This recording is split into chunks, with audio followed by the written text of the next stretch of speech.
எந்த ஒரு விசேஷத்துக்கும் வெத்தலை இல்லாம நம்ம எந்த விசேஷத்தும் பண்றது இல்லைங்க.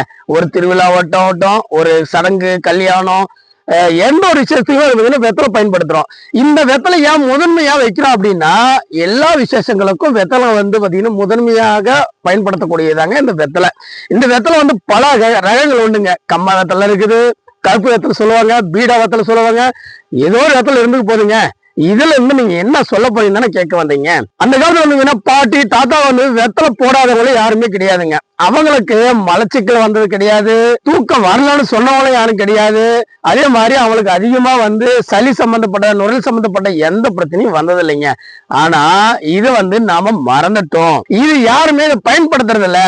இது பயன்படுத்துறவங்க இந்த இந்த வெத்தலையை பயன்படுத்தும் போது நுரையீரல் சம்பந்தப்பட்ட பிரச்சனைகள் வராது, மலச்சிக்கல் வராது, நல்ல தூக்கமின்மை, நல்ல தூக்கத்தை குறைக்கக்கூடிய இந்த வெத்தலை பயன்படுத்தும் போது நல்ல தூக்கம் வருங்க. தூக்கமின்மை என்ற பிரச்சனையே வராதுங்க. நீங்களும் பயன்படுத்தி பாருங்க.